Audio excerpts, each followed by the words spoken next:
Fala, meus amores, tudo bom? Como vocês estão? Eu estou extremamente feliz. Primeiramente, eu quero dizer bem-vindo a mais um programa, a mais um podcast de tudo para todos, com o seu irreverente, maluco, doido, alegre. Ai, Matheus Leal. E seja muito bem-vindo. Nós estamos hoje com um cara surreal. Vamos lá, a gente vai colocar na ponta do lápis. Tecladista, organista, pianista, músico em cheio. Tem um álbum, se você ainda não sabe qual é o álbum dele, não vou ter que colocar no Spotify, não vou ter que indicar esse álbum dele, que é maravilhoso, um álbum gospel, assim, fenomenal. Compositor, cara, ele é um, assim, família. Uma filha incrível, com mais uma caminho, uma esposa top, minha amiga. Não, eu tenho que anunciar esse ser humano incrível, né? Não só o merchandising, mas eu estou na casa com meu amigo Douglas. Seja muito bem-vindo, Douglas. Você tá bem, Ô, nego? louco, depois de uma introdução dessa, né? Reverências. Graças a Deus, estamos bem, né? Um prazer enorme estar aqui também. Depois de tentativas, mas deu certo. Tem um momento certo, né, para cada coisa e é uma grande satisfação, né? A gente se encontra nas igrejas da vida, né, nos eventos da vida, e em alguns momentos particulares, vamos dizer assim. Hoje Aqui, ó. é bom te encontrar num outro tipo de ambiente, né? Quer dizer, eu te conheço há anos, mas vou acabar te conhecendo ainda mais na realidade, né? Então a gente acaba te conhecendo muito mais por conta de todas as perguntas, enfim. Mas eu acredito que é um tempo certeiro, né? Acho que de toda a nossa correria maluca, principalmente eu a minha, você a sua, com todos os afazeres, com todos os projetos, a gente admira muito na realidade, né? A gente não percebe o quanto a gente é admirável, mas uma das minhas inspirações de vida é a sua pessoa, então... Depois da abertura já pode ir embora, né? Já deu as honras, E aí, eu acho que pra galera conhecer um pouco mais, depois a gente entra mais uma fundo, mas hoje, pra galera que tá ouvindo, quem não conhece e tudo mais, tá entrando no canal agora, tá vendo esse podcast, quem é Douglas? A pergunta já. A pergunta que não quero calar, quem é o Douglas? Só aqui já ia ficar 2 horas, né? Douglas, se for resumir, filho de Deus, acabou. Mas, bom, atualmente, quem é o Douglas, né? Pai de família, marido, pai de dois bebês, né? Ainda um está no forno aí. A gente ainda tá para confirmar, né? Ainda não temos aquela certeza 100%, né? Então, essa experiência nova aí de subir um degrau, né? Aumentar a família, tudo muito recente, né?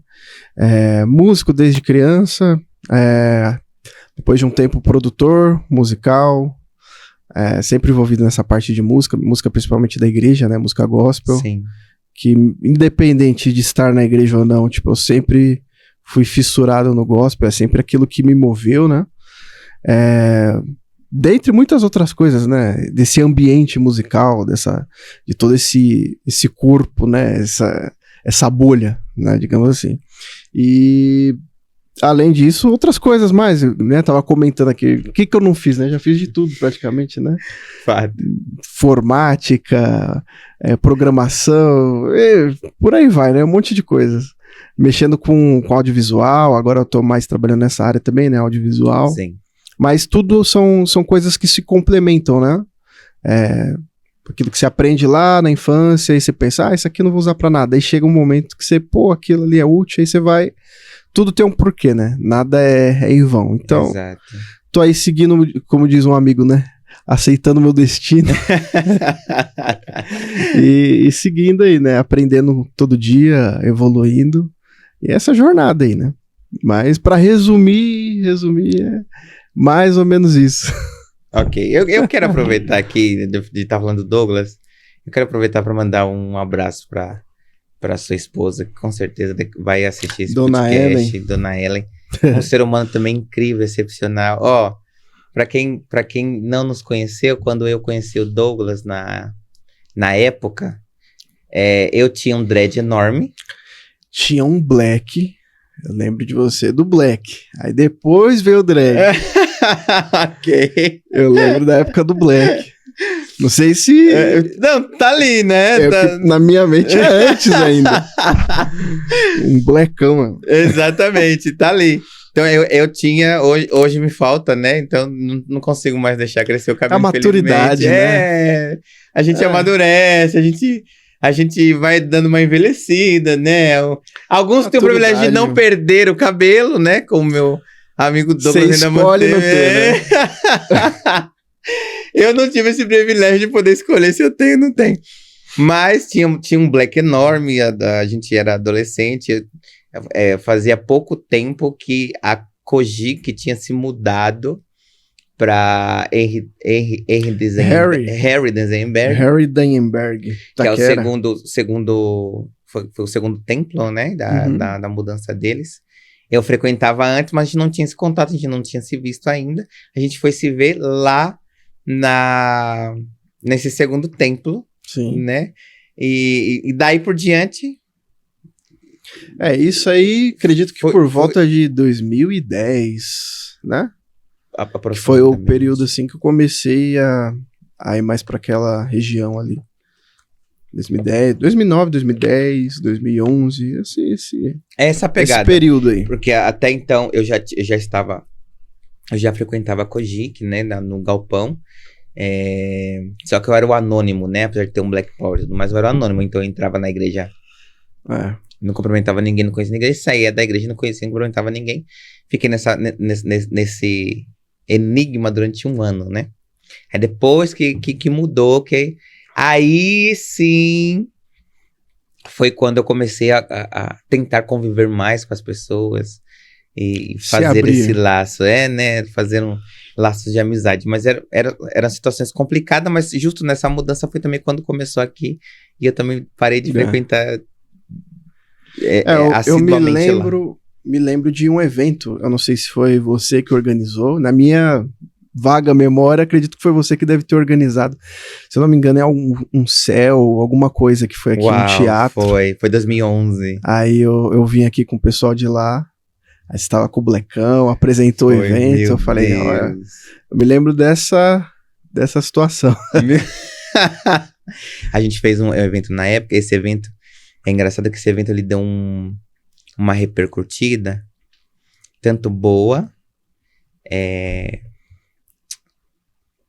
como é que eu posso dizer, externamente falando, quanto internamente um pouco ruim, por conta de ser novo, né? A gente tá falando de uma época em si em que hoje ainda virou tecnicamente moda, né? Church.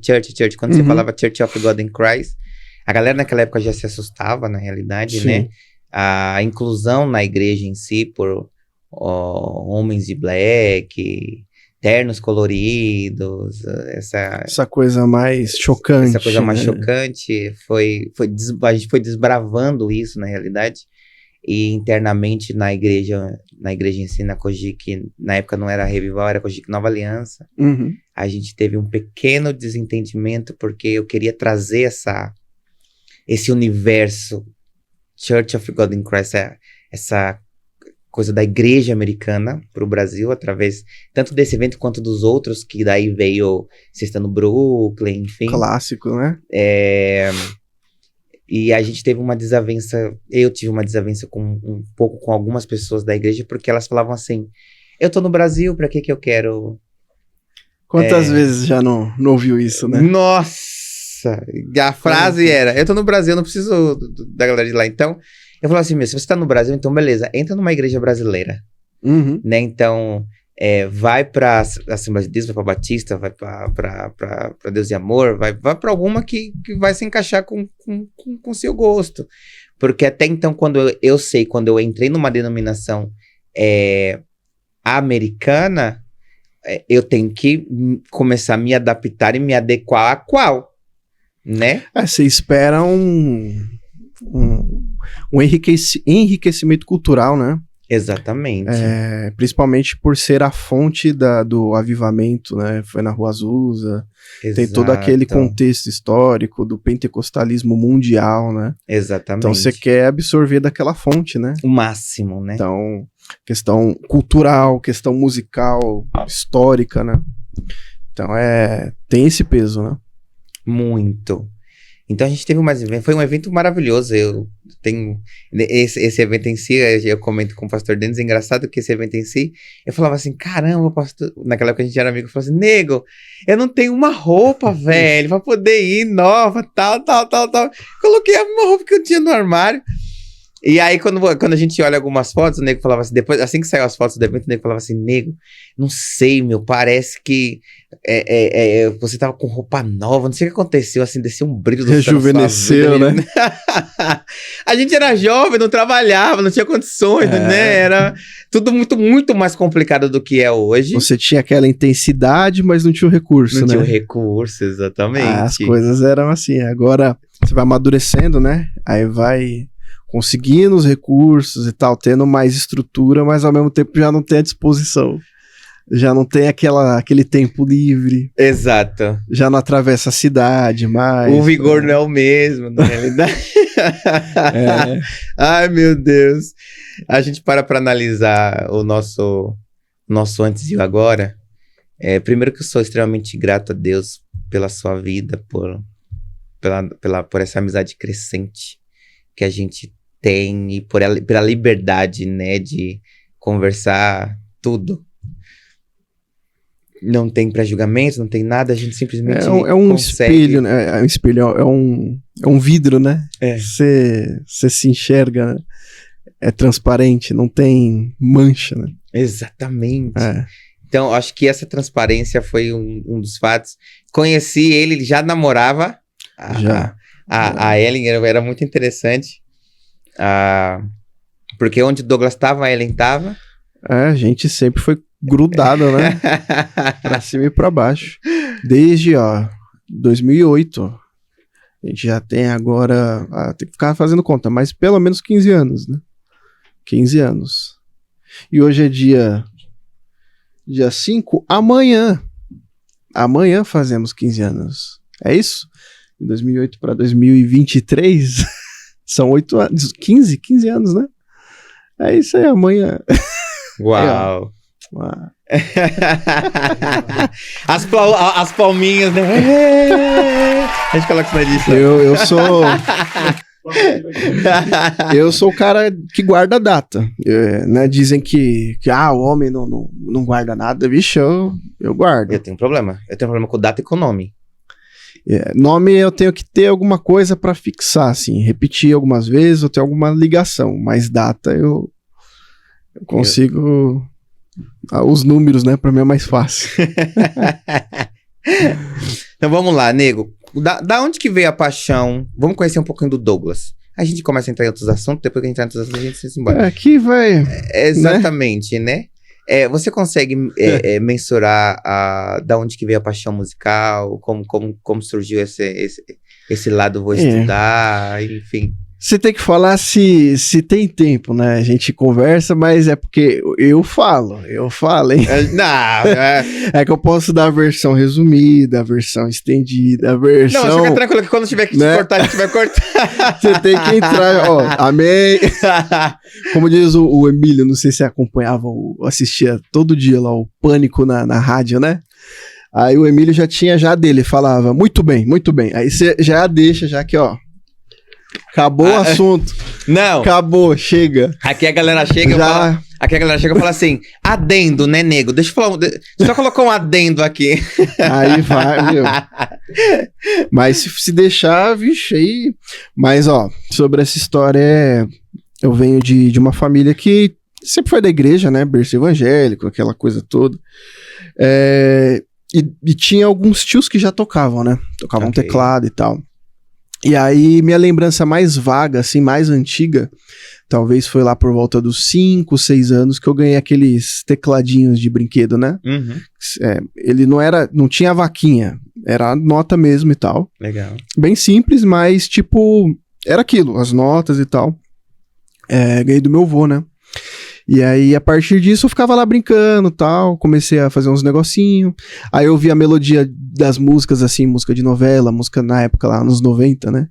Aí eu ficava repetindo aquilo e, enfim, mas nada assim, criança, né? É um brinquedo e tal. Aí, conforme foi passando os anos, a gente cresceu na igreja que é o Brasil para Cristo, né? Lá do Jardim Santana, Zona Leste e tal. E meu pai era músico também, né? Tocava baixo, guitarra, violão. E aí, ele via que eu tinha um certo interesse e tal, tava ali brigando. Lá na igreja a gente tinha uma leva de jovens, né? Que veio nessa mesma época. Então tinha alguns meninos ali, eu tinha 6, por exemplo, 7, aí tinha um de 5, um outro de 8, tinha uma molecada. E aí tinha a banda lá dos caras que tocavam na época, né? E a gente, tipo, não tinha nada, só queria estar lá. A gente ficava brigando pra tocar meia-lua. Aí tinha uma meia-lua que ficava lá jogada, né?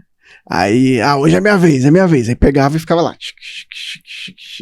Só pra ficar lá na frente tocando, né? Sim. Então, briguei muito lá com os amigos lá. Tinha o Diego. O Diego hoje é um cara referência aí também. Produtor, sim, diretor musical. Um abraço aí. E aí a gente brigava lá, enfim. E aí isso foi me despertando, né? Pra aprender mais sobre música e tal.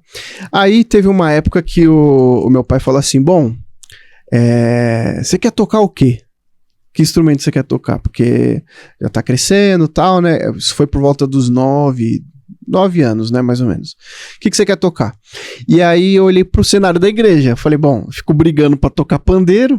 Tem que ser alguma coisa que eu vou poder tocar, né? Tipo, eu vou ficar brigando lá com os caras pra tocar guitarra, violão. E aí, na época, tinha saído o tecladista da igreja. Ele tinha ido pra outra igreja, né? Então ficou sem teclado. Ficou o buraco lá. E aí é o Binho, um amigo meu também. Hoje a gente ainda tem um contato e tal. Admirava muito, assim, tocava muito, né? Na época, isso 90 e poucos. E aí, o cara saiu, não tem tecladista, não tem concorrência, então eu vou pra lá, né? Mas foi assim, tipo, despretensiosamente. Tipo, eu não falei, vou tocar teclado porque eu tenho paixão, eu amo. Não, criança, você não tem, né? Então, tá, teclado. Aí, beleza. Aí ele fez um corre lá, arrumou um teclado, né, daqueles iniciantes mesmo, um PSR, acho que 500 ou 300, alguma coisa assim, um teclado bem antigão. E aí eu comecei a estudar e tal, pegar uns negocinhos e tal. Aí eu falo, tem detalhes, então eu se deixar vou bora, falando. Nego. E aí naquela época, aí já estamos falando já de quase anos 2000 já. Porque eu comecei oficialmente com 10 anos, né? Ok. Então isso já era em 2002. Sou de 92, então 2002 eu já comecei a tocar. Mas por volta ali de 2001 para 2002, esse período, vamos pôr você numa escola então, pra você aprender. Aí não achava escola. Aí falava muito sobre tinha uma escola na Luz que eu esqueci o nome, mas era tipo assim, o UML, enfim, esqueci. Mas é uma escola muito conceituada, o pessoal que é músico vai falar, nossa, que cara, tipo, manchando a profissão, esqueci o nome da maior escola de música. Mas acho que é UML, IML, alguma coisa, IML é outra coisa, né? Mas... E aí, não, vamos pôr ele lá, que não sei o quê, mas aí eu, moleque, como que eu ia pegar e ir pro centro de São Paulo estudar, enfim. Resumindo, acharam uma professora que era ali perto da nossa região ali, né, tipo, no bairro mesmo. Ela era japonesa, tinha uma loja ali, um comércio na avenida, e aí bota ele lá pra estudar. Aí eu estudei com ela 3 meses, assim, tipo... Aí eu imaginava, né, que eu ia chegar lá e, quero aprender a música tal. Ela ia me ensinar, eu já ia tocar no culto, que eu queria tocar logo. Sim. Que a vaga tava aberta. Se eu demorasse, ia chegar outra, eu ia ter que ir logo. Aí eu cheguei lá, ela veio me passar o Bona. Não sei, né, se você sabe o Bona. O Bona é aquele livro lá de partitura, lá, chatão, né? E o moleque, eu querendo o dedo coçando aqui. E ela passou o Bona, aí lição lá, tipo um monte de rabisco, aí você contando linha. Eu, nossa, meu. Aí é outra lição. Aí a gente ficou nisso 3 meses. Eu cheguei, acho que até a lição 5, 6 ali, e ela foi pro Japão.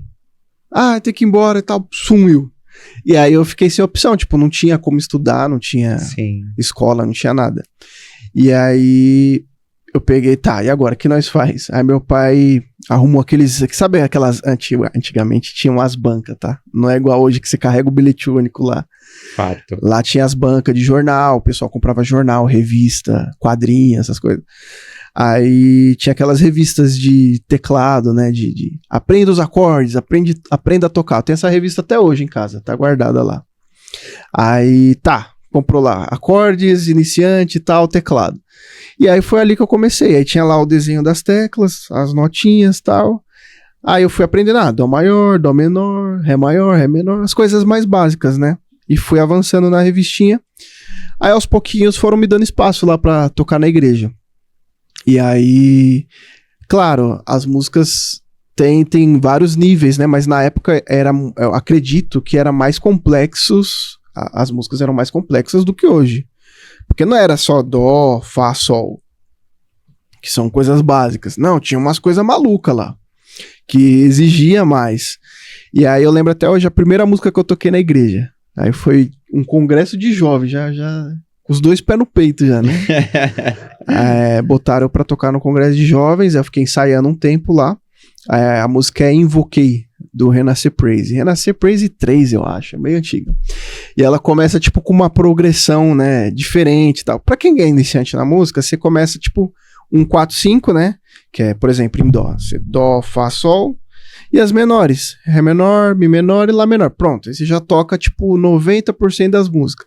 Ela não, ela já começa com uma nota menor, uma nota diminuta, uma inversão, e vai caindo, sabe? Aquelas progressão maluca e eu, caramba, meu. Aí estudei, aí chegou o dia lá de tocar, aquelas luzes tudo apagadas, luzona assim, e a introdução era piano, né? E eu lá, molecão, 10 anos de idade, suando assim, ó. Mas aí depois desse dia, todo mundo, nossa, meu Deus, com o que esse menino estuda? Porque, tipo, começou agora e já tá tocando muito, que não sei o que, e, tipo, todo mundo já... Aí levantou a concorrência. Aí agora, não, quero tocar também, se o moleque de 10 anos lá já tá tocando e tal. Aí começou a complicar, né? Sim. Aí apareceu outros músicos lá também, mas a partir daí eu fui só desenvolvendo e tal. Então dos 10 até mais ou menos os 14, ali 15, aí esse ambiente de igreja, tocando ali na igreja, né? Foi evoluindo e tal. E aí o músico, ele tem esse negócio de sempre procurar desafios, sabe? Sim. Claro, isso em várias áreas você tem. Mas na música tem esse desafio, você sabe? De, quero aprender uma coisa melhor, uma coisa mais difícil. Tenho que tirar aquele solo, tirar aquela música te desafia a evoluir, sabe? E é uma escola infinita. E aí chegou um ponto que eu vi que, tipo, não tem mais pra onde ir, sabe? Quando chega o teto, assim. Sim. Aí já tinha tirado tudo que tocava na igreja, não tinha muito desafio. E aí eu ficava naquele negócio e tal, mas era sempre a mesma coisa. Aí eu fui perdendo um pouco essa, sabe?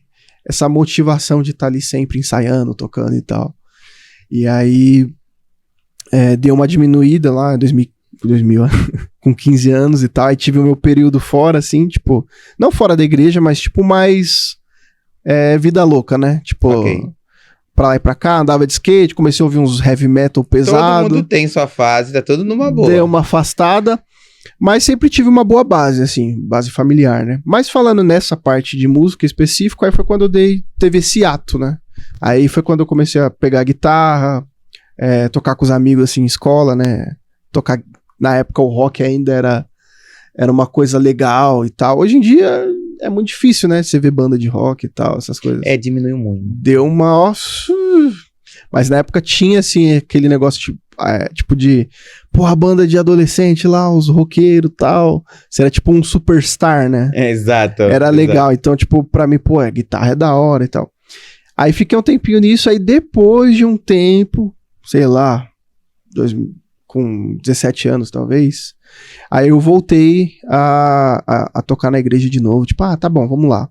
Só que eu já voltei, tipo, muito mais direcionado. Falei, bom, quero comprar um teclado, quero levar isso a sério, vou tocar mesmo agora pra valer, comprar um teclas profissional. E eu quero tocar o que eu gosto, que aí eu gostava muito de música americana, né? Qual foi o seu primeiro contato com a música americana? Olha, é difícil dizer, viu? Eu não faço, assim, ideia, porque, sei lá, parece que desde criança eu sempre tive essa percepção. A gente não tinha muito acesso, né, na época, porque é que hoje em dia a galera que vê, tipo, não sabe o que é VHS, fita cassete, essas coisas. Exatamente. Não tinha internet. Eu usei bip, né? Lá em 97, lá tinha fotinha de Natal, eu com o bip assim pendurado a pochetinha, sabe? E aí naquela época você não tinha acesso, então, mas eu me lembro de fitas de VHS que tinha música assim, tipo, músicas americanas, sabe? Tipo, e eu ficava ouvindo as músicas, aí tinha rádio, tinha muita coisa. Eu não posso falar assim que eu tive esse contato familiar, porque familiar é aquela coisa, o pessoal ouvia coisas mais nacionais e tal. Mas, sei lá, de alguma forma tinha uma musicalidade ali, não tão direta, mas indireta, mas que tipo, eu falava, eu quero isso aqui. E aí, tipo, tanto é que assim, uma coisa que chamava atenção na época era o Renascer Praise, que era o que chegava pra gente aqui, né? Tipo, o Renascer Praise, tinha o Kadosh, lá pra esses lados aí, né? E o Kadosh foi um marco. E aí tinha aquele, o que a galera chama de groove hoje, né? O groove, não sei o quê. Era essa onda aí, né? Tipo, tinha aquela banda rara, sabe? Que também foi. Um som assim mais americanizado, só que com uma cara brasileira. O Renascer ainda mantinha mais essa complexidade. E aí isso me chamava mais atenção. E aí, Renascer, depois que eu fui descobrir, né? Fazia muita versão. Sim. De música americana. Eu falava, mano, isso aqui é muito bom, isso aqui é legal, mas eu não sabia que era versão, né? E aí, tinha os filmes influenciavam bastante. Eu assisti na época lá o Resistindo às Citações, na VHS. Eu cansei de assistir esse filme, gente. Eu assisti eu falei, isso aí é um filme da minha vida, mudou tudo. Aí eu ouvia lá os caras no órgão lá, aí o coral, mano... É isso. Aí desses filmes eu comecei a colecionar, pegar outros filmes, né? Tipo Ray Charles, lá a biografia, né? Tem um filme dele. Tinha um filme que chamava Uma Razão pra Cantar. Não sei se você já viu. Esse marcou, top. Aí tipo lá nesses filmes aí tinha o Rick Diller, regente lá, Shirley Caesar cantando. Mama Shirley, meu Deus. Ela é sensacional. Kirk Franklin, Brian Jones, no Razão pra Cantar. Na verdade, nessa época que saiu, foi a época também que o Kirk Franklin tomou proporção internacional, né? Começou a tocar na rádio as músicas, tipo, Leon Me. Tocava na rádio, tinha mais visibilidade. Aí, a partir disso, tipo assim, ó, tá aqui a isca, né? E se você quer, você se aprofunda. E aí foi meio que isso. Aí a gente foi procurando as coisas, fita, VHS, aí tinha aqueles CDs que você ia na Conde Sarzida comprar os CDs do All Gospel. Nossa, o All Gospel foi um marco. Aí tinha os DVDs e tal. Então, tipo, a gente ficava caçando essas coisas, entendeu? Porque, tipo, não tinha. Então... Era aquele DVD que você tocava 20 vezes no dia. Né? Você deixava, decorava tudo, né? As falas, ladies and gentlemen. Exatamente. Tipo, enfim. Aí você vai se alimentando disso. Mas é interessante que é uma coisa que te chama, te convida, né? Não sei lá, te atrai, né? Que tem gente que, tipo, sempre teve uma predisposição, mas tem algo ali que, tipo, te puxa, né? Isso sempre me puxou. E aí... A partir disso eu falei, mano, então é isso que eu quero, vou estudar isso, vou aprender isso daí. E assim, pra gente que veio de umas igrejas mais tradicionais, mais... Não aceitáveis, na realidade, né, nego? A gente sabe que a igreja do Brasil em si... Até hoje, a gente tem muita oposição mediante a igreja americana em si.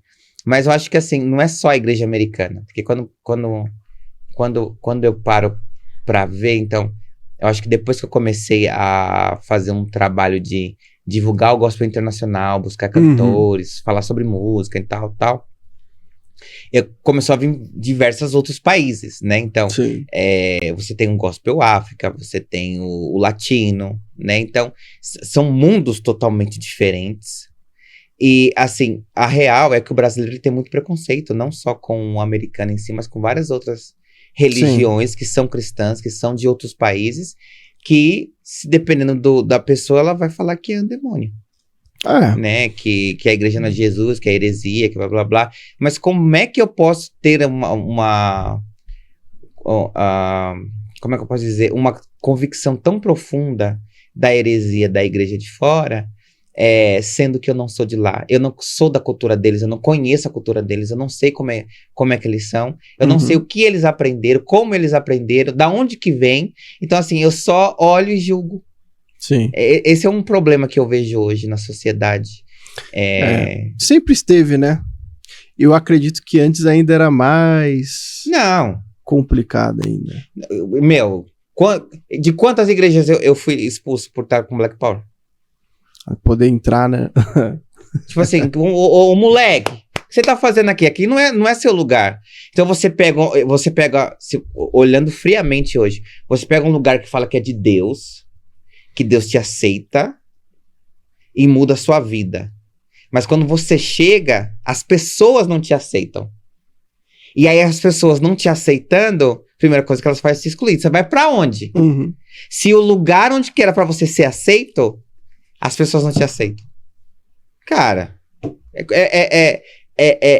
é um questionamento que você não ouve fala, conversa, diálogo. E se você se levanta para falar em relação a isso a alguma igreja, e não estou falando de denominação, a placa, e nem vou falar de placa nenhuma aqui hoje, porque eu acho que o último podcast já deu polêmica por demais. Processo, né? Não vou falar de placa aqui, mas quem sabe, das que são. Como é que você chega num lugar desse e a primeira coisa que você faz é ser discriminado? Como é que... As pessoas falam assim, temos que levar... Eu vejo uma hipocrisia muito grande na religião em si. Precisamos levar Jesus para todos. Mas quando eu chego no todo, que é totalmente diferente de mim, daquilo que eu acredito, daquilo que eu aceito, da forma que é, do padrão que é, seja cor de pele, seja cabelo, seja roupa, a primeira coisa que eu falo é o que você tá fazendo aqui? Segue seu rumo, não é pra você... Como é que eu levo um Jesus separatista? Eu automaticamente estou levando um Jesus separatista para o ser humano. E é por isso que nós temos várias igrejas separatistas hoje, na realidade, né? Se a gente for parar para olhar pelo contexto. Então você se encontra naquilo que você se acha mais... onde você se identifica melhor, né? Acho que essa é a palavra, né? Há uma identificação. Mas a minha identificação com o gospel americano, ele vem realmente a nossa compatibilidade em relação a isso, né? Quando a gente se conheceu por isso, vem de anos, né? Então, o filme Regina Estações foi divisor de águas. Acho que assim, para muita gente que viu que era coral, que era órgão, que era... Tanto é que até igreja. Hoje as pessoas falam, nossa, parece igreja de filme, né? Sim. Porque, tipo, é o que veio, assim, pra grande massa, né? Exatamente. Mas ainda é muito... Eu vejo que isso é muito desconhecido ainda pra... Sei lá, de 100%, nichando bastante, né? Dos cristãos, a gente sabe que tem uma parcela que é pentecostal. Sim. Aí dentro dessa parcela, nichando ainda mais, aí talvez uns 15%... se aprofundou mais em ver a história, ver de onde que veio e tal, tipo, ter uma noção.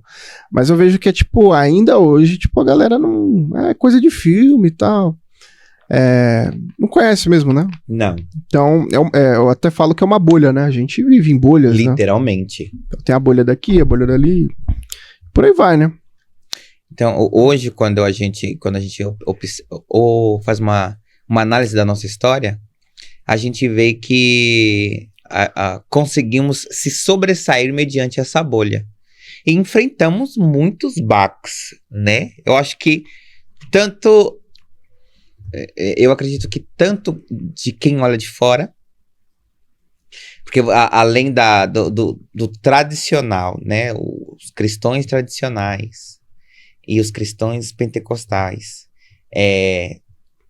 tiveram uma opinião que eu posso dizer assim, que se acertaram nela, que eu falo que é, pra que isso? Jesus não precisa disso, entendeu? Sim, Você pega o pentecostal que fala do tradicional, mas o tradicional, enfim, aí você pega o tradicional e fala, mas pra que isso? Não precisa de gritaria, não precisa de barulho. E aí você fica naquele jogo, aí os dois bem juntos e fala assim, não, mas aí juntou o extremo do extremo de um e de outro. Aí sobra só a religiosidade. Aí sobra só, exatamente. Então a gente lutou contra todos esses sistemas, sobressaímos. Hoje eu agradeço muito aos céus. Somos de 2 igrejas diferentes em placa, mas totalmente incomuns. A mesma essência. A mesma essência, né? Pra quem não conhece, o Douglas faz parte da The Ramp Church. E eu quero deixar já um abraço pra The Ramp Church. É uma igreja muito querida, amo o pastor e a galera de lá. Inclusive, eu peguei uma galera de lá uns tempos atrás no aplicativo. Coisa sensacional, boa, velho. Nossa, adorei. Eu ainda continuo como membro da Kojik e não sei por quanto tempo, né? Mas especificamente já vou falar que Kojik Revival. Não estou falando que eu vou para The Ramp Church. Eu estou falando que não sei quanto tempo. Vai que, né, o nosso bispo querido vem para cá, né? Assim, abre uma filial dele por aqui. A gente não sabe. Então, assim, hoje a gente para analisar, e quando a gente para estudar e falar sobre isso, nós temos diversas igrejas. As igrejas americanas, ela tem esse consenso comum, principalmente as igrejas negras, né, em sua adoração, tirando as igrejas que não são pentecostais. Né? Então a gente tem essa unificação. Então o Yes Lord não é uma identidade, vamos dizer assim, como aqui o pessoal conhece da Kojik, né? Sim. O Yes Lord, ele é nacional, EUA, vamos colocar assim, né, americano. Cultural, né, porque a gente... É que assim, falando até sobre esse negócio do que veio pra gente, nós aqui brasileiros e tal, a gente tem uma visão superficial de muitas coisas. Então tem coisas que a gente acha que é assim, mas aí quando você entra lá naquele oceano mesmo pra ver, você fala, nossa, eu achava que era isso, mas é muito além. Exato. Que é, por exemplo... Eu vivi isso, eu passei por lá, então, falando da minha história, né? Quando a gente tinha esse culto pentecostal, onde as pessoas têm liberdade, tipo, tanto de se expressar fisicamente, não tô falando você tem a linha tênue entre o que é aceitável, o que é extrapolar e tal. Eu acredito que você tem que ter sempre o bom senso, né? Exato.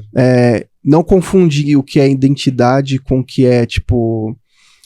identidade, quando eu falo, é tipo aquilo que faz parte da sua essência, do seu ser e tal. Que nem a gente fala do cabelo afro, você gosta de se sentir bem vestido e você usa uma roupa, né, extravagante, uns anéis e tal, você é o cara dos anéis ali, as pessoas já, né? Exatamente. Então, tem essa questão, mas tem a questão também de, às vezes, parecer que você quer impor algo e tal. Tirando essas coisas de lado, tipo... existe muito mais dentro só dessa capa vazia, né? Exato. Então, falando assim da essência das coisas, tipo, a gente fala sobre história, sobre um avivamento que aconteceu nesse período moderno, né? Tipo, aonde tem toda a história da igreja, inclusive... Teve o catolicismo romano e tal, né? Falando depois de Cristo, a igreja primitiva, catolicismo romano. É que aí eu tô adiantando né? Mas aí se dividiu Lutero, aí veio o protestantismo, né? Os protestantes, ou seja, já se dividiu, já houve ali uma divisão aí dos protestantistas, os protestantes, né? Aí já houve outras divisões, tipo os arminianos, os calvinistas, os batistas, os luteranos, não sei o quê. Até que chega um momento onde você tem essa parte do avivamento, do Espírito Santo em si, das manifestações, daquilo que era visto na igreja primitiva. Que até então se tornou uma coisa muito papel, letra. Exato. Porque aqui em 2 Tessalonicenses, isso e aquilo, o homem... Enfim, você não pode falar e tal. Ficou muito isso, ficou uma... Até porque eu vejo que... Então, eu entendo que Deus, ele tem as suas estratégias ao longo dos anos, né? Então, talvez a religiosidade foi a forma de manter a igreja no caminho por conta da ignorância, sabe? Sim. Tem muito... eu sou muito otimista, assim, com as coisas. Eu sei que tem muito excesso, muita falha na tradição, no peso, sabe, da religiosidade. Mas eu olho, assim, com um olho, tipo, o olhar de que, a ignorância, a pessoa tá ali, ela não, sabe, eu não olho com aquele olhar, tipo, de, nossa, que blasfêmia, que gente ruim, que gente maldosa. Claro, todo lugar tem. Mas eu acho que é uma forma que foi trazido até aqui, sabe? Talvez se fosse flexível demais não chegaria, sabe? Se perderia a essência, como aconteceu várias vezes, tipo, de pessoas ao longo da história, tipo, mudarem, eu acho que é desse jeito, eu acho que é daquele. E se não tivesse sabe, uma firmeza, uma rigidez, tipo, religiosa, talvez não chegaria, tipo, até os dias de hoje. E Sim. Aí quando essas bases estavam bem estabelecidas, aí vem o avivamento, né? Que o avivamento, quando a gente fala sobre isso, não é só um movimento social.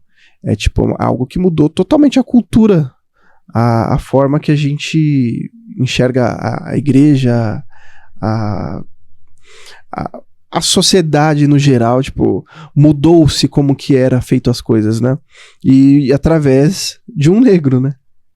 Que é separado, que aí você começa a ver batistas foram excluídos da igreja, porque, não, isso aqui é muita coisa, isso aqui, não acreditamos nisso. Enfim, então sempre teve essas rupturas, né? Sim.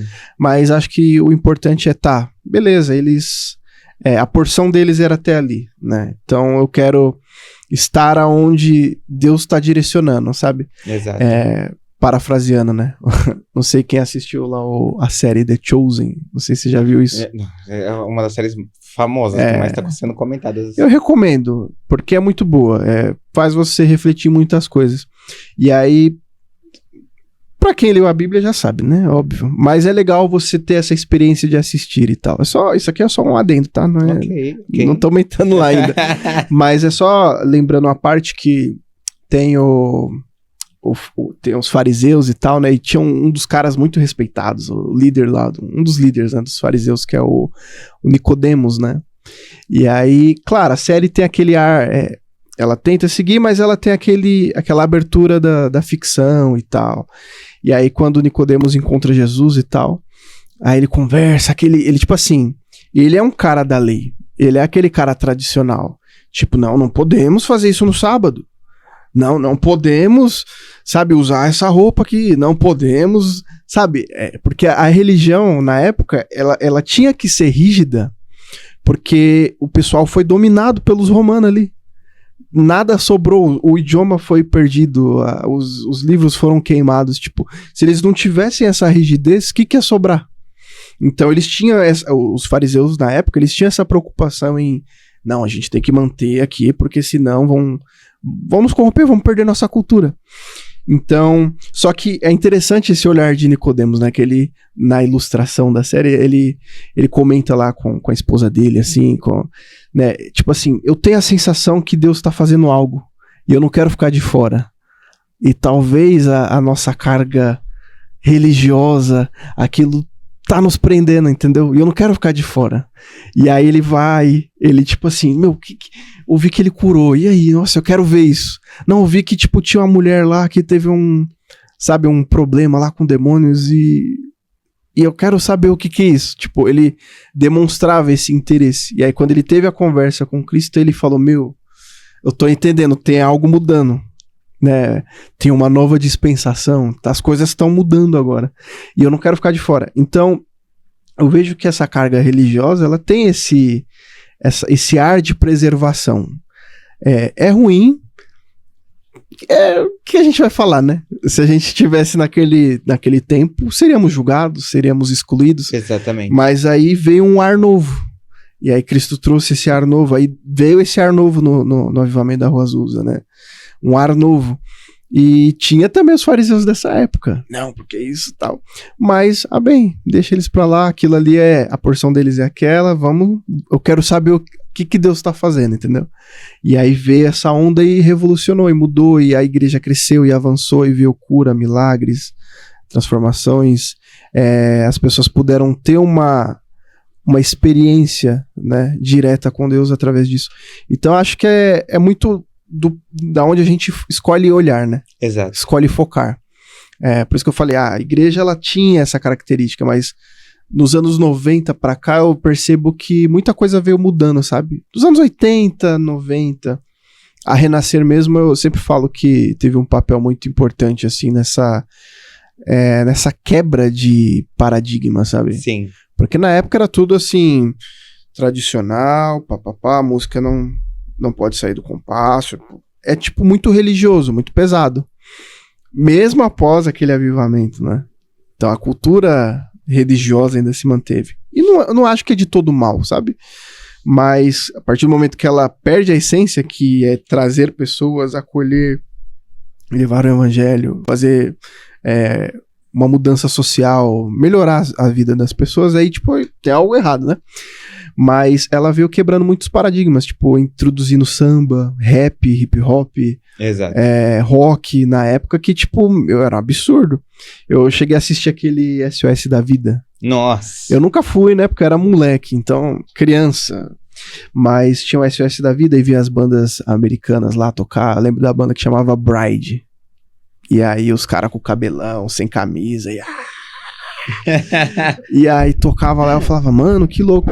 E aí foi quando surgiu, tipo, um movimento mais livre, assim, no Brasil, né? Oficina G3, Banda Resgate, que são, tipo assim, pequenas coisas que vão acontecendo e vai mudando. Exato. E aí vai alcançando o jovem, vai alcançando as pessoas que, tipo, não tinha aquele viés muito religioso, não tinha esse preconceito, mas através disso, acho que talvez tenha lugar pra mim ali. Então, tem muito disso. É que pra nós, né, tipo, que era mais dessa linha da Black Music, né, essa tinha mais essa personalidade, demorou um pouquinho, né? Fato. Mas chegou. Teve muitos movimentos, né, teve igrejas que tinham movimentos de eventos culturais, essas coisas, e cumpriu o papel de trazer essa juventude, tipo, tem lugar pra você também pode fazer isso, pode fazer aquilo, né, mas de uma maneira sadia. E aí, sim, eu acho que hoje a gente tá num momento, assim, muito mais aberto, muito mais tranquilo. Ainda existem igrejas extremamente religiosas, sim, tradicionais, mas a gente tem muitas outras. E aquilo, tipo, vai onde você se sente bem. Acho que o importante é você se identificar, né? Exato. Tipo, esse lugar aqui é pra mim, esse não é pra mim. Porque, de fato, na época, tipo, se eu não... Esse lugar não é pra você, e aí? Então, eu vou pra onde, então? Mas hoje já mudou, né? Hoje a gente já tem outros lugares. Você tem muitas casas, né? Pra se sentir bem. E isso é interessante a gente falar, porque a gente comenta aqui até deixar isso bem explícito ao nosso público. A gente comenta muito aqui sobre a americana, porque é da onde a gente veio, é da onde é o que a gente ama, é o que a gente gosta. Mas a gente não pode esquecer que hoje no mundo, né, não é nem no Brasil, no mundo, existem várias denominações onde você vai se encontrar. E a gente torce que você se encontre numa denominação que busca a santidade e está perto de Deus, né, acima de tudo.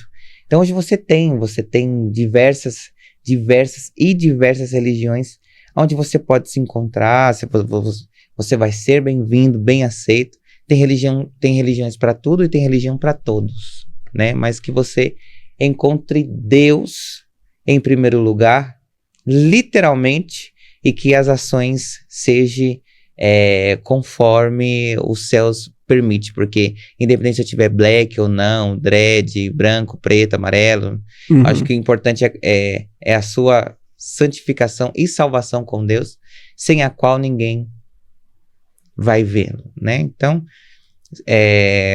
a gente comenta muito sobre a Kojik, porque Kojik tá na cabeça, me perdoe, Kojik. A gente comenta muito sobre a americana, porque a americana foi o que impactou a gente, trouxe a gente até a este exato momento e estamos aonde nós estamos, mas a gente não pode deixar de lembrá-lo de que é importante você se encontrar com Deus, ouvir Deus, estar perto de Deus, em comunhão com outras pessoas. Isso no mundo que a gente vive hoje, eu acho que é a nossa maior esperança, né? Aproveitando, abrindo um adendo, eu quero aproveitar, antes de voltarmos ao assunto oficial da casa, eu quero aqui agradecer os nossos patrocinadores da casa, que é o estúdio One Station, em sua figura representativa pelo Duda, um ser humano incrível, um estúdio incrível. E se você quer o contato dele, por favor, ele já está como indicação na minha página, tá? Você vai encontrar lá, Estúdio One Station, né? Então, você pode ter o contato dele, se quiser gravar, por favor, entre em contato. Nós agradecemos a empresa ML Essencial, que patrocina os nossos comes e bebes. Por incrível que pareça, a gente não começou a comer, mas logo mais a gente vai começar, porque você sabe, né? Nosso podcast vai embora e tem muita coisa ainda para ser dita e falada nesse local. E nós estamos muito empolgados com isso. Então, a gente agradece. Você que gostaria de colocar sua marca conosco ou fazer uma parceria, por favor, entre em contato direto, eu ou a Vivi. Estaremos atendendo você no nosso direct. Vai ser sempre muito bom fazer uma parceria com você. E muito obrigado a todos vocês. Voltando, meu querido amigo. Dos comerciais, né?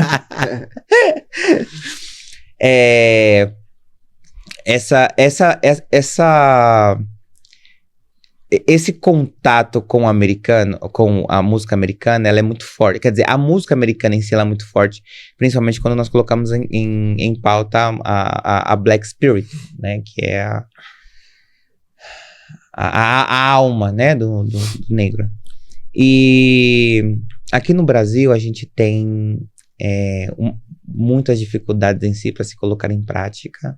Eu acredito também porque nós não fomos criados com essa cultura, né? A nossa cultura é muito do nordestino, da música nordestina, do sertanejo, até mesmo dentro da igreja, né? Então, a cultura brasileira em si, ela não nos ajuda a alcançar esse certo patamar, a não ser que você mergulhe na essência do Black Spirit da igreja americana. Eu acho muito bonito quando alguém tem essa vibe, consegue alcançar essa vibe, mesmo em suas enormes dificuldades e defasagens que nós ainda temos, né, em nossas igrejas americanas aqui no Brasil, porque é uma adaptação. Uhum. Você que toca deve sentir esse peso muito mais veemente do que alguém que está simplesmente assistindo como a minha pessoa. Então, principalmente quando nós vemos a questão da musicalidade na pregação, quando nós vemos a forma e as notas cantadas, como é cantado, os vibratos que são um marco, né? Eu gosto muito de brincar muito com o vibrato nos meus vídeos malucos que eu faço a postagem, mas esse é um marco muito grande dos corais americanos, uma característica única deles. E a gente tem alguns que se aproximam, outros conseguem semi-chegar, mas a gente nunca chega numa totalidade, porque não é a nossa vivência, né? Você como músico hoje, músico da The Ramp Church, e aproveitando para dar um toque a todos aqueles que estão e lutam para que essa vivência esteja mais caracterizada em sua fala, em suas vestimentas. O que você deixa aqui como dificuldade, o período, eu não vou colocar período, mas o que você mais teve de dificuldade nessa adaptação? E uma dica para aqueles que estão aí nessa luta de se adaptar a essa forma americana. Bom, eu acho que quando a gente fala nisso, parece que a gente quer industrializar algo, sabe? Sim. A gente quer pegar, por exemplo, lá vende coca. A gente pega a coca, coloca dentro da nossa garrafa e fala, eu tenho a coca. Só que daquele jeito, né? E quando a gente fala sobre essa questão, envolve muito mais, né? Igual eu falei, não é só música, aparência, cultura, é uma profundidade. Então, eu falando de mim, né? Okay. Se isso não fosse algo realmente assim, interno, que tá dentro da minha alma, não teria sabe? Então, hoje eu tenho essa clareza de que não se trata, tipo, de você reproduzir algo, ou de você, é assim que fazem lá? Então a gente vai reproduzir aqui. Não é uma cópia, não é, acho que é bacana desse jeito, sabe? Não se trata disso, porque aí não é verdade pra você. Se for verdade pra você, se isso te move, se isso tá dentro do seu ser, é natural. É natural. Tipo, você não precisa forçar, sabe? Comigo, como foi? Eu comentei, né, que eu cresci lá no Brasil para Cristo e tal. Lá a gente tocava... aí a gente abre vários leques aqui nesse assunto. Mas a gente tocava Aline Barros, Renascer Praise, que eram as coisas da época, né? Sim. Tinha muitas músicas pentecostais também da época, que tinha mais essa característica sertaneja e tal. E eu gostava muito dessa onda americana. Só que não se fazia na igreja.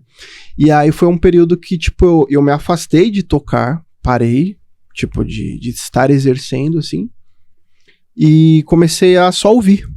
Eu ouvi primeiro. Então isso, não sei nem que ano que foi. Eu sei que na época já tinha internet, eu comecei a encontrar aqueles blogs na internet que tinha as músicas lá que você baixava, na época, né? Então, comecei a, tipo assim, procurar, tá? Então, Kirk Franklin, Hezekiah Walker, Shirley Caesar, eu começava a colecionar esses álbuns e fiquei um ano inteiro só ouvindo isso. Só ouvindo. Tipo, eu literalmente esqueci, tipo, as coisas que eu tocava, que, tipo, eu não gostava, tipo, Sim. Não me despertava interesse. E aí eu comecei só a ouvir isso aqui, consumir e tal, ouvir. E aí comecei a entender, tipo, a forma que era, como que a construção harmônica era, a forma de pensar é diferente. E aí eu entendi que, assim, não adianta a gente querer, tipo, que é muito comum esse pensamento e muita gente fez assim aqui. Eu vejo que até hoje. A gente tocou a Aline Barros a vida inteira. Nada contra, tá? Aline Barros, tô falando de características musicais. Sim. Tocamos Aline Barros, Toque no Altar, músicas pentecostais. Vamos pôr um Kirk Franklin no repertório, né? Fala do Kirk porque, tipo, um marco de... o Michael Jackson do gospel americano. Fato. Vamos pôr. Aí, tipo, a galera quer tocar, mas se torna uma coisa assim, tipo... porque não entrou lá dentro e viu, tipo... por que ele pensa dessa forma? Por que o acorde é assim? Por que o vocal é dessa forma? Por que sabe, não se aprofundou. E aí entra nessa questão aí de você querer botar a coca, enlatar ela e trazer pra cá, entendeu? Sim.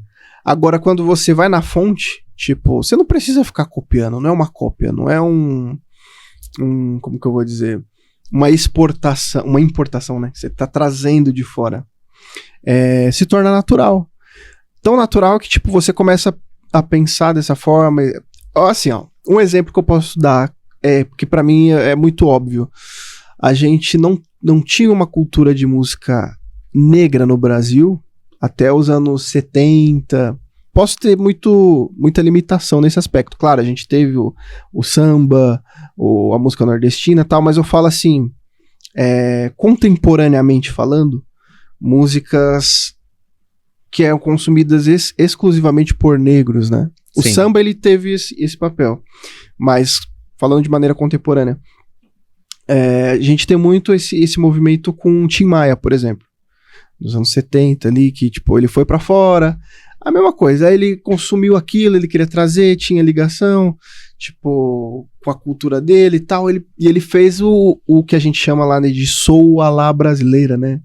Funk, soul, e aí trouxe um pouco dessa musicalidade, mas assim, ele não copiou, ele não pegou, vamos importar, né? Sim. Não, ele fez do jeito dele, daquilo que ele vivia, e aí teve outros artistas, né, tipo, que fizeram músicas dessa característica. Na época tinha muito contato, muita abertura, músicos de lá vinham pra cá e estudam até hoje a música brasileira, daqui estudavam lá, então, tipo, começou a ter um movimento mais nesse sentido que eu falo de música negra americana, entendeu?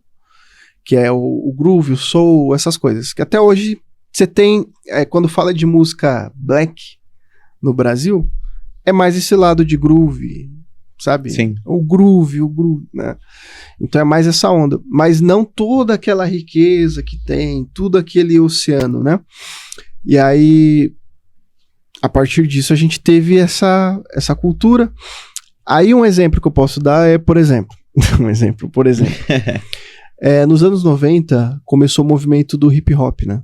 Ok. Lá fora teve o Run DMC, que é tipo, os caras colocavam a batida e começavam a colocar rima em inglês.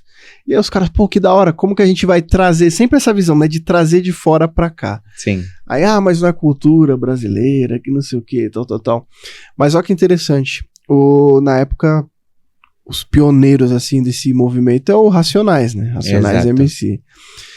A forma que os caras fizeram foi, os caras pegaram samples das músicas, que eu tenho a coleção lá dos samples, de tudo lá que os caras fizeram, né, Isaac Reis, os caras pegavam aqueles samples, colocavam lá a batida, então musicalmente já era tipo, pô, som da hora. E aí começaram a entender a essência do hip hop, né, que é tipo, ritmo e poesia. Então o ritmo a gente já tem, e agora? A gente precisa criar uma poesia que se encaixe, que rime e tal. E aí vem com um contexto social, tipo, não, a gente vai falar aqui das dificuldades que a gente tem, das lutas que a gente tem. Aí ele começa a trazer de uma forma, tipo, que não é... Ele não tá fazendo uma versão de uma música. Exato. Ele tá trazendo algo em português, falando da realidade dele, entendeu? Usando o linguajar dele. Aí quando ele começa a fazer isso, a galera começa a vir, tipo, eles nem sabem quem é Run DMC, quem que é os caras de fora que fazem isso. Eles, tipo, mano, Racionais aqui, eles conhecem os Racionais e tal. Aí se torna um movimento cultural. Aí do Racionais já vem outros caras, tipo... aí vem o 509E.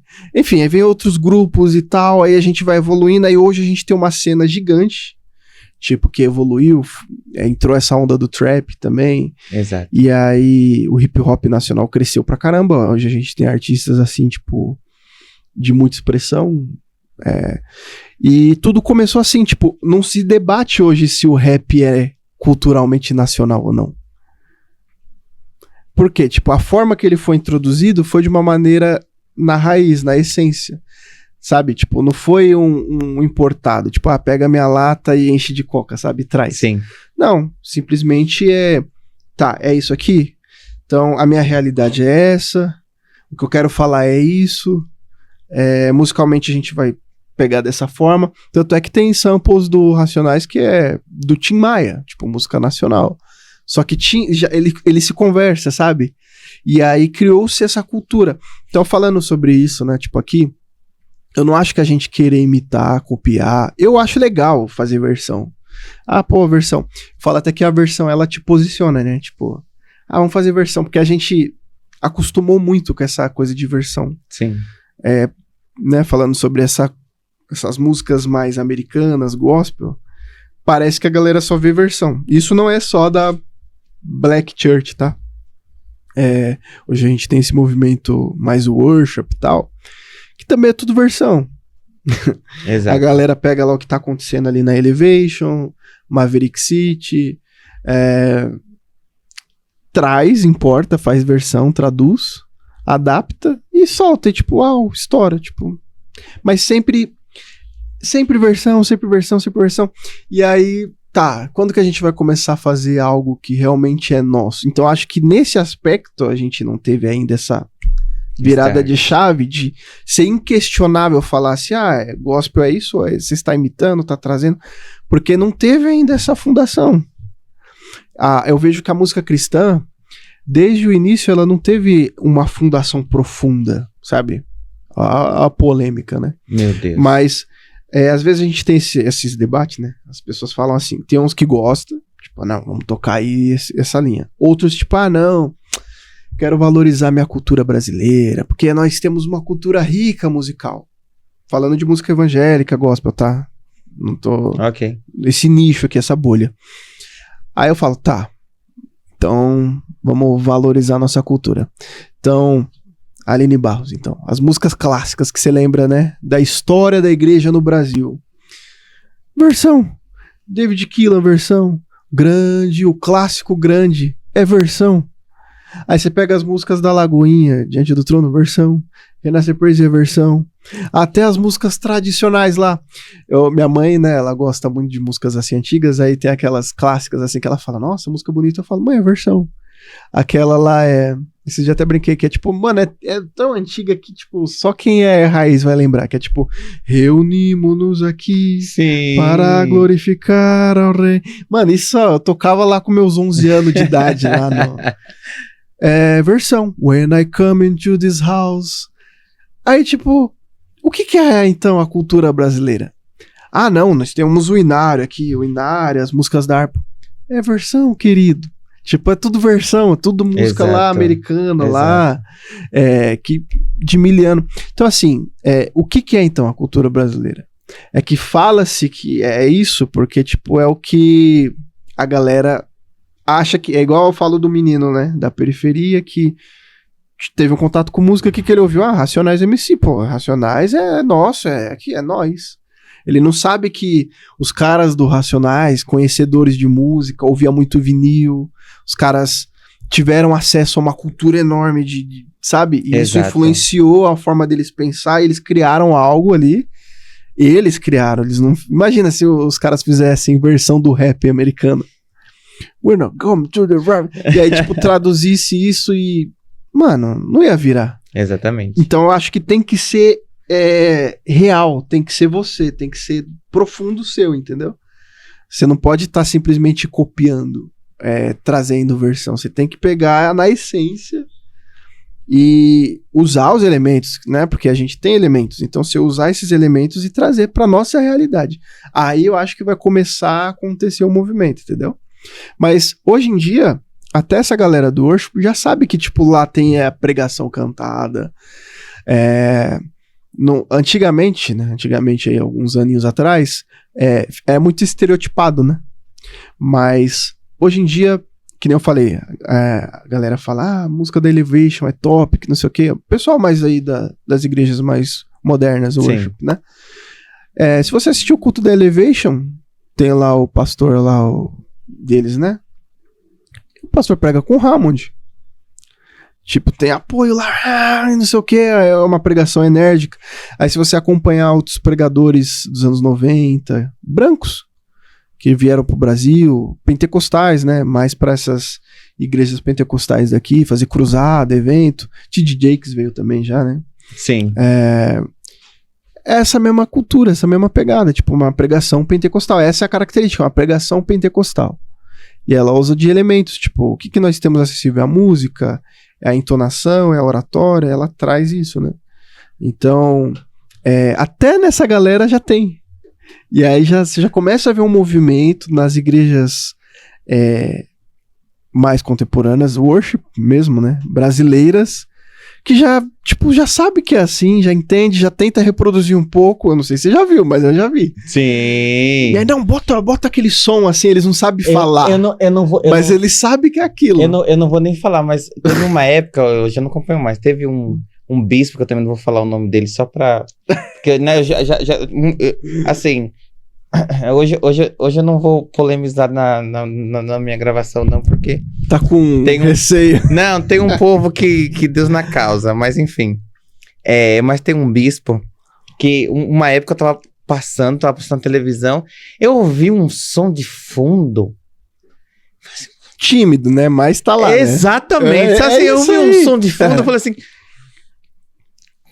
De onde que tá? Sabe quando você fica caçando de onde tava vindo? De onde tava vindo? Eu falei assim, rapaz, isso aí é coisa da minha igreja. Sabe aquela coisa assim?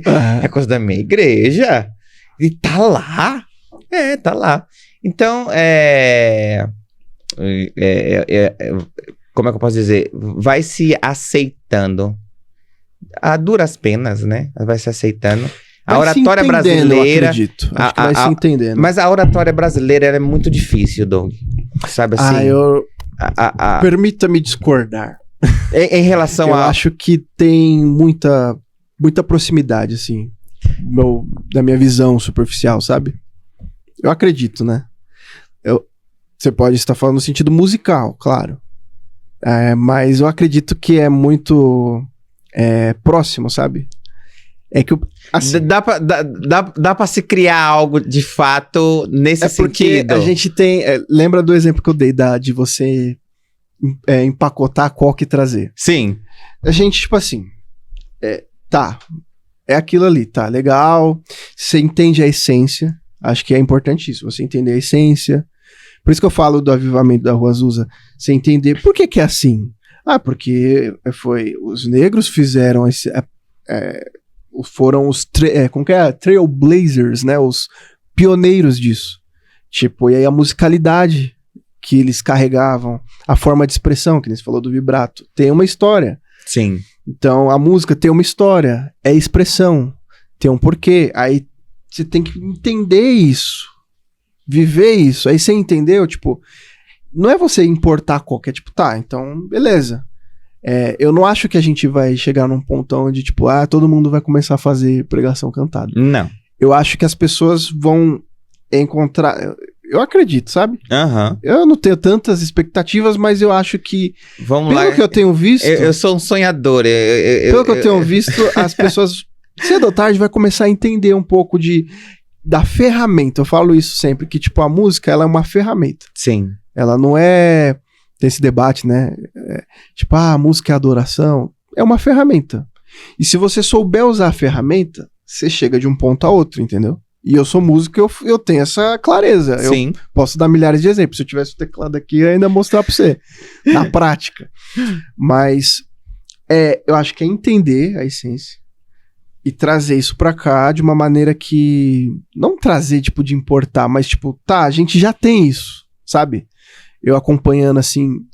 Eu falo porque às vezes eu não muito mais hoje, tá? Mas eu já rodei muitas igrejas por aí. E às vezes os pregadores vão pregar, né? E eles não têm essa noção de que igreja americana. Eles não sabem de nada. Eles fazem um fundinho aí. Eu falo isso. Fato. Aí você faz aquela música chorosa.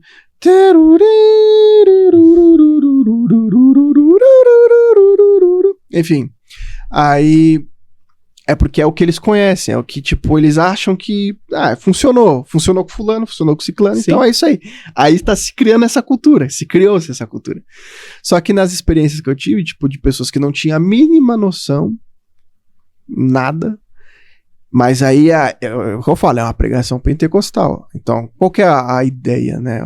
Não é nem que a pessoa que tá pregando, ela tem essa... Ela não tá querendo imitar, ela tá se expressando. Sim. É uma coisa enérgica. Então, tipo, ela já tem aquela garra, né? Tipo, não, joga a mão pra cima aí, não sei o quê. Ela coloca aquilo, ela não sabe. Só que aí quando eu começo a colocar elementos musicais ali, ela não entende, mas ela olha e fala, nossa, eu gostei disso aí. Sabe? Tipo, ela não sabe falar o que é, mas ela sabe que, tipo, peraí, isso aqui causou um impacto, isso aqui deu uma mudada. E eu sei por quê, mas ela não, entendeu?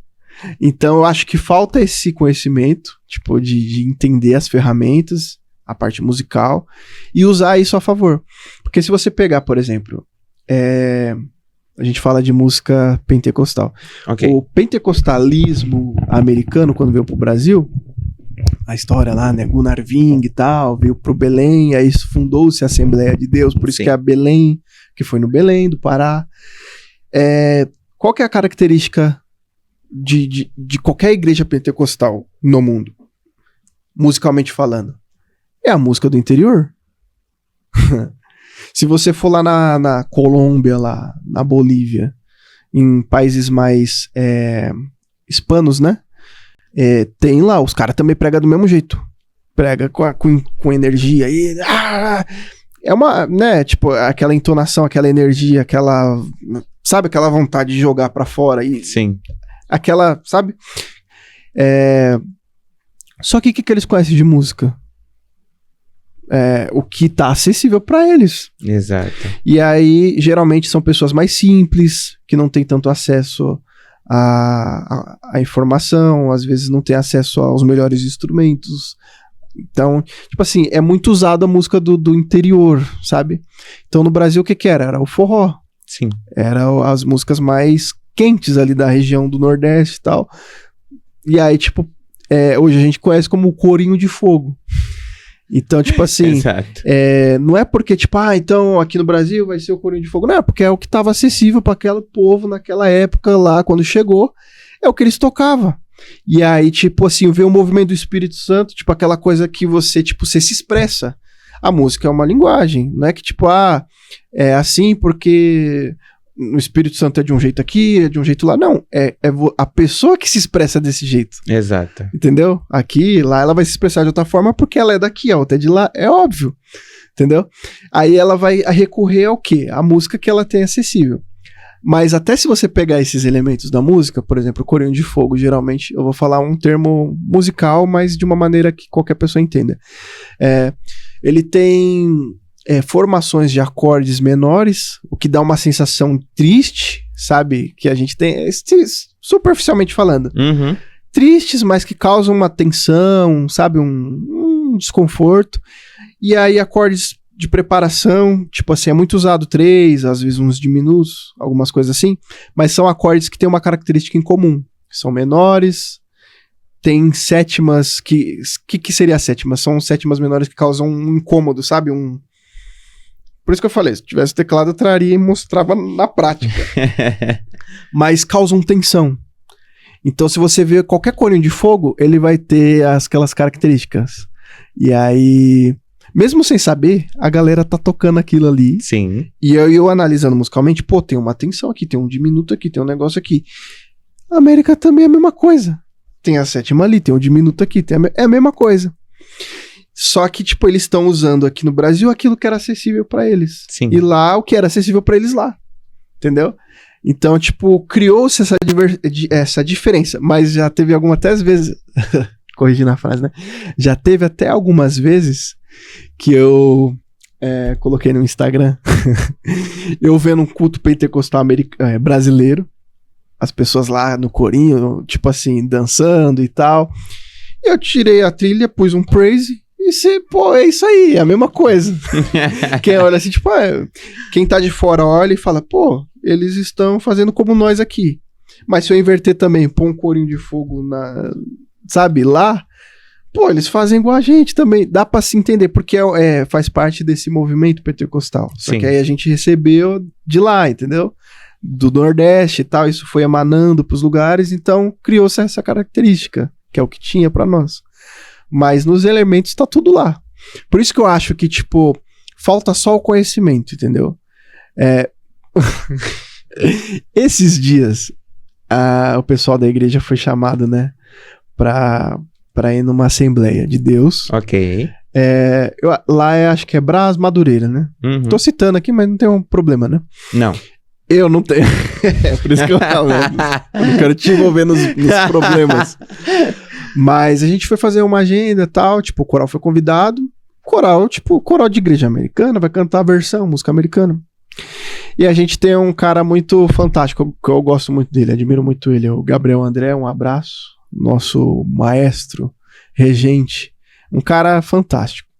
E, eu admiro esse cara, ele é da hora. Ele tem muita malandragem no sentido positivo de falar. Ele entende ali. Aqui assim, musicalmente a gente fala muito sobre a atmosfera, né? Ok.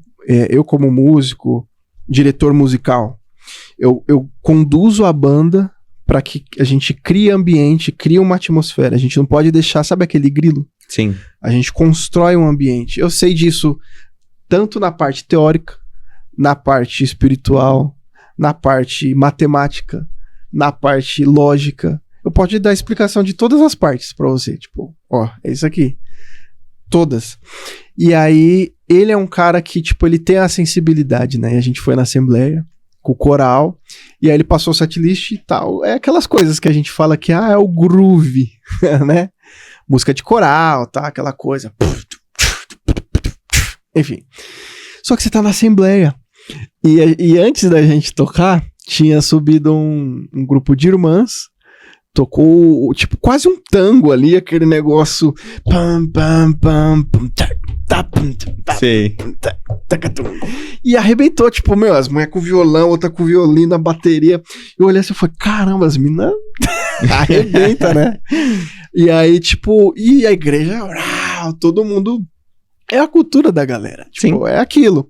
E eu, quando eu tô nesse ambiente, eu respeito o ambiente. Tipo, eu não vou, não vou meter umas loucuras lá. Não. Sim.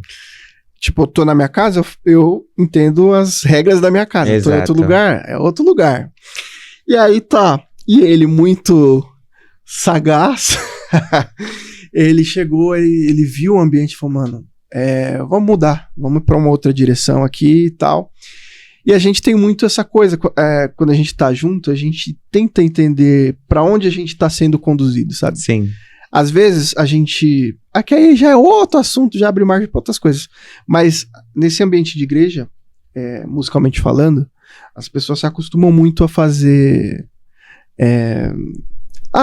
vamos começar com a música A, depois vai pra B e pra C, parte A, parte B, parte C, acabou, papapá. Tipo, é isso aqui, acabou. Tá muito preso, sabe? Sim. Faz a introdução e tal. E a gente tem construído um ambiente onde a gente cria uma liberdade. Então, por várias vezes, assim, a gente tá lá e alguém fala, tá, e agora? A gente vai pra onde? Não sei. Então, vamos descobrir no próximo compasso, entendeu? Sim. E aí, às vezes, a gente tá numa música lenta e, de repente, vai pra uma coisa totalmente agitada. Às vezes, começa no agitado e vai pra um negócio mais assim. A gente tá ali como um rio, sendo conduzido. Quem conduz? Não sou eu. Exato. A gente tá ali, a gente tem que ter sensibilidade pra entender isso, entendeu? Então, nessa ocasião, né, a gente tava lá naquele ambiente e tal, e aí eu fui construindo um ambiente, uma atmosfera, e as coisas foram acontecendo ali, e falou, vamos manter essa linha. Só que era uma linha mais pentecostal mesmo, nacional, brasileira, tal. Sabe aquelas músicas que não chega a ser músicas sertaneja, nem pentecostal no sentido forró, baião, essas coisas, mas umas músicas de guerra, tipo... Por exemplo, tipo de declaração e porrada e sabe? Músicas pentecostais. Sim. Música de Congresso das Irmãs. Ok. E tava nesse clima, ele malandramente, não, vamos então pegar uma música que eles vão conhecer, eles entendem, a gente vai pra esse ambiente e tal, conduz, e realmente a gente foi, mudou tudo, né? O setlist, eu fiquei meio assim resistente, mas a gente tá entendendo isso. E resultado, ele começou a conduzir, aí o pessoal que às vezes nessas igrejas tem já uma trava, tipo, lá, a gente tá aqui, aí vai vir um pessoal lá tocar essas coisas aí, nada a ver. Sim. Já tem uma trava. Mas aí ele veio em algo que o pessoal conhece, o pessoal sabe, o pessoal começou a tipo, desarmar, sabe? Sim. Cantar junto e se envolver e tal, foi se envolvendo e foi indo. E aí a gente a gente tá sendo governado aqui no Rio, e a gente tá aqui, a gente vai pra direita, vai pra esquerda, tal, tamo aqui, e a gente pode continuar aqui, ó, que normalmente esse assunto é legal de falar, não sei se vai ter tempo e interesse em continuar. Bora. Mas adoro isso. Vou abrir a aba, tá? Ok. Se você quiser, e então a gente continua. Lá. Abrimos um adendo. abrimos um adendo e abrimos um novo assunto. Adoro isso. Mas é muito fascinante ver que a música pentecostal, ela tem algumas características e lá fora é mais fácil. Aqui a gente perde um pouco, principalmente nesse movimento agora mais worship. Ok. Eu sei admirar, extrair as coisas boas. Eu nunca vou ser aquele cara que vai, zoado, não sei o quê. Não, tipo, tem as coisas boas. Eu prefiro olhar para as coisas boas. Sim. Você vai se envolver lá? Não, talvez não é para mim, mas, tipo, eu reconheço. E eu percebo que nesses movimentos mais modernos, do que é feito na maior parte das igrejas hoje, inclusive as pentecostais, até aderiram mais para esse lado das músicas mais worship. Ok. Aí que tá. Lembra que eu falei desse flow? Uhum. Acontece muito a ministração espontânea. Acontece que aqui no Brasil a gente tem o viés pentecostal. Ok. Tem agora esse novo viés. Okay. Essa nova trilha. Só que é uma trilha que ela é... Lembra que eu falei dos elementos? Sim. Eu tenho elementos que eu posso caminhar pra emocionar uma pessoa, pra, tipo, desamarrar ela sabe quando a pessoa vem carregada, assim, ela tá trancada aqui. Chegou do trabalho, ela tá assim. E aí, musicalmente falando, que eu falei, a música é uma ferramenta. Eu preciso, tipo, fazer com que essa pessoa se sinta à vontade. Que ela se solte, que ela esqueça ali os problemas dela, pelo menos durante aquele momento. Sim. Entendeu? Então, existem vários caminhos. E aí eu percebo que nessa trilha que a gente tem hoje, das igrejas mais contemporâneas, worship, ela tem esse elemento que a gente, muita gente fala, são músicas para emocionar. Tem aqueles pads, aquelas coisas que é tipo psicológico pra pessoa ficar emocionada e aí tal. Eu entendo, mas é isso aqui, ó. Essa trilha reta, sabe? E aí, o lance legal do pentecostal é que ele tem as tensões e uma rítmica, mas também é aquilo. Só que aí não tem um caminho no meio termo. E também não tem um caminho alternativo. E o que a gente acaba fazendo hoje é tipo assim, caminhar pra qualquer lado a qualquer momento, entendeu? Sim. A ponto de, às vezes a gente tá numa música, sei lá, por exemplo, ó, vou citar uma música, Oceans, que é uma música worship, conhecida fora, conhecida aqui, que é... Sim. Enfim, ela é melancólica, você sente essa, sabe? Ela causa aqui um negócio aí, tipo, seja... ela induz você a quebrar ali as barreiras e, tipo, se emocionar, aí você chora, aí você tem expressões assim de... sabe, de tristeza. Não é que você está triste, mas você transmite uma expressão de tristeza por conta da melancolia musical. Sim. Que existe, entendeu? Só que imagina eu pegar o Oceans, por exemplo, e transformar ele num gospel. Você consegue conceber isso? Tá entendendo? Cara, depois daquele pastor que você me mostrou, transforma todas as músicas em praise break, cara. Eu sou filho da NZT. Ai, então, Deus, é incrível. É difícil porque aqui a gente só tá aqui, ó. Ou só tá aqui, ou só tá aqui. Tipo, ou é só isso, ou é só aquilo. A gente não tem a música de celebração. A música que é, tipo, de fato pra pessoa se alegrar. Sim. Tipo, que nem a gente fala, o crente é feliz, mas ele tá só chorando na igreja. Tipo, ou tipo, sabe, se lamentando, a expressão é carregado, é pesado, Tá, eu entendo, a vida é difícil, mas é só isso, tipo, você não vai pra uma balada, porque não pode. Você não dança porque, tipo, não, dançar a dança também é vista de uma maneira negativa. Fato. Então, tipo, você não tem ali elementos que você consiga abranger a igreja de uma maneira mais ampla, como era nos anos 90, por exemplo, que tinha mais músicas de celebração. Quando eu falo tipo de celebração, é tipo música que bota o pessoal à vontade pra aplaudir, tipo, pra cantar e pra se divertir, pra, sabe? Teve um movimento com David Keelan, por exemplo, de músicas mais assim, agitadas, que tipo aquela, eu pulo, que o pessoal fazia o trenzinho e tal.